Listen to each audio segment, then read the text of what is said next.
Okay, first off, sorry for the noise that my laundry's making, but I hope you can't hear it that much. I'm gonna do a chaotic pan pastel drawing. It's a good interchange with charcoal. It works well together with charcoal and it has a lot of charcoal properties, but it's actually pastel. I'm gonna sketch in a face and I'm going to drop in some ink after that. So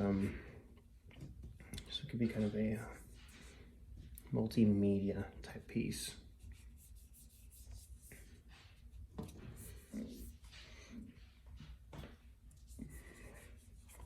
So I'm gonna use this is called pan pastel and a soft palette knife. I'm using it to establish where everything goes without having to sketch everything out line by line.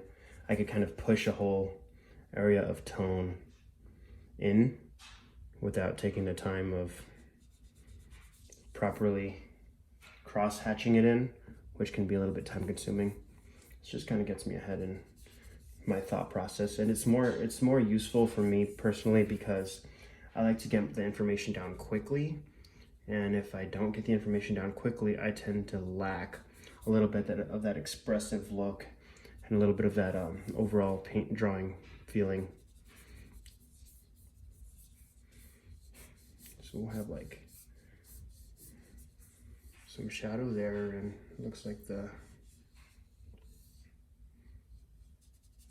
shadow of the jaw here. Let's move you guys up just slightly.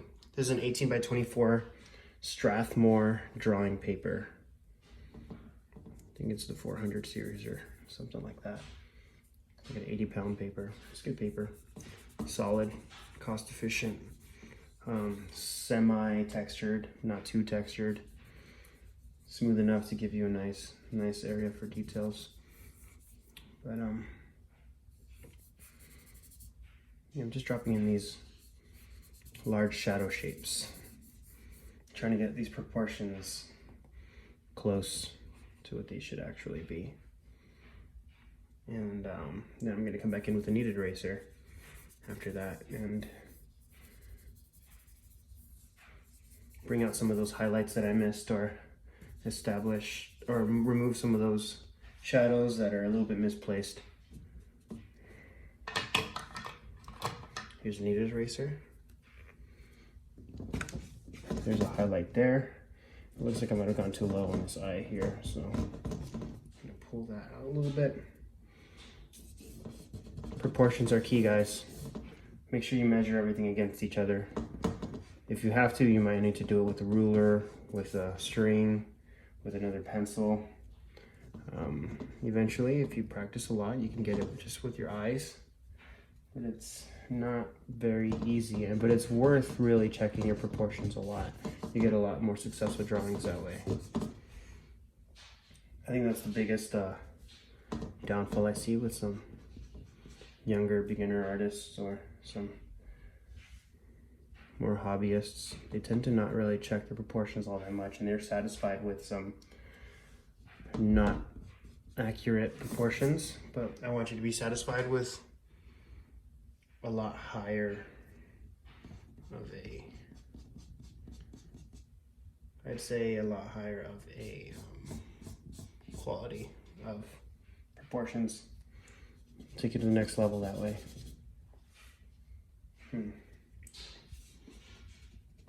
Looks to me like we need to pull this into some light here. I think we're getting in a good place. Got a good idea of where everything is. Now I'm gonna take this Pigma MB Sakura Japan ink pen, brush pen.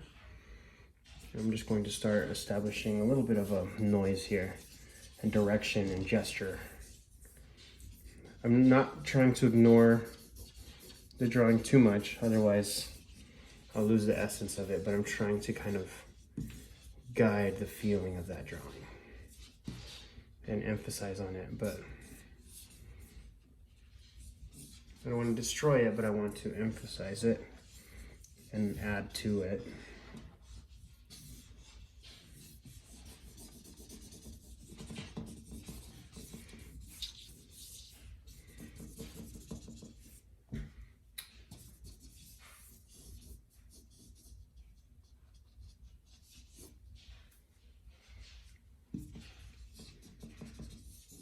This is a much more noisy part of the drawing here, so I'll make sure that it looks like it kind of fades out from the shadows into broken craziness over here and chaoticness, and a little bit more structural in this area, diagonally.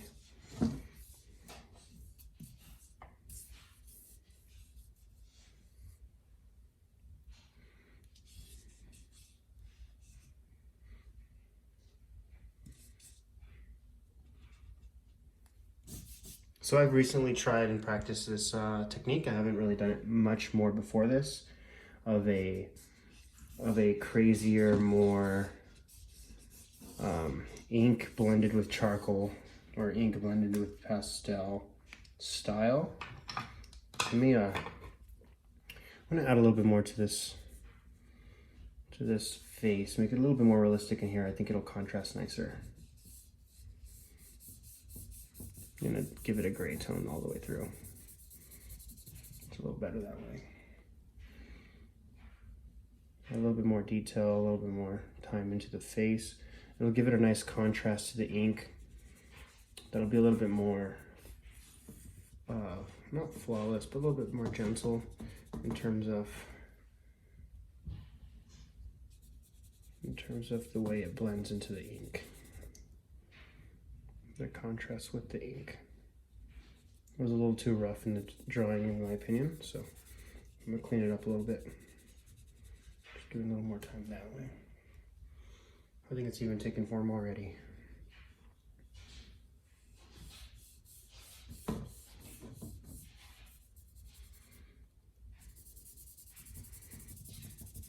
There should be more shadow down here. It's nice because I like to get everything kind of muted and kind of gray. That way I can come back in with these darker shadows, create a little bit more of a contrast, and then after that I'll pull out some more highlights, and you have a whole span of values, of nice values.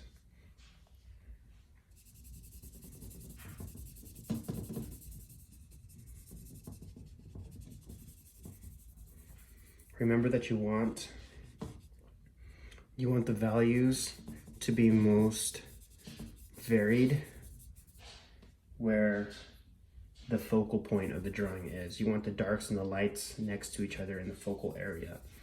You want the rest of the drawing to be a little bit more gray, a little bit less distracting, so that it guides the eye toward the focal point. The way you do that is you keep these lights and darks close to each other in the focal point. I want the focal point to be here. Pulling out some more highlights with this kneaded eraser.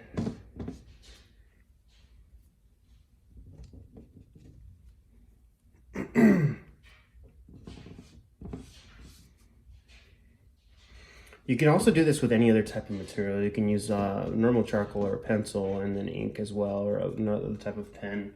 Doesn't have to be a brush pen. Don't limit yourself to the materials you need. Use whatever you have, at least to start off with. You can try other things, buy other materials, but materials are never the only answer to different types of better types of drawing or other experimental styles of drawing. You can use the basics.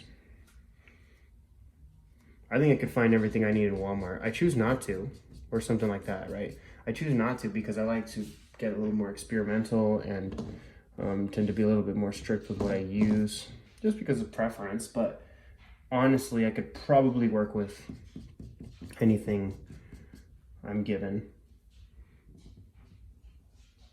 And I think that's the way it should be. You don't have to depend on certain materials to create artwork, successful artwork. Some people are like, what is that pen you're using? What is that marker you're using? What is that? I need that. Well, not really. Just use whatever you want. You just need the principles, you know? Get your skills up, get your ability to see up. That's what matters. If you have that, you're unlimited. It's your mind. Alrighty then. I think we're getting almost there. We're almost quite there, but not quite. Let's see.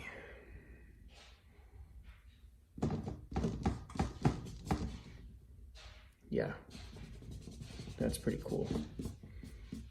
Thanks for watching, guys. I think I'm about done with this one.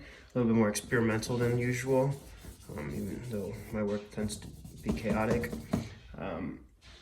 Let me know what you guys would like to see next. Check out my website, madcharcoal.com/shop, if you guys want to buy some of the materials I work with, or some artwork, some prints, some signed prints.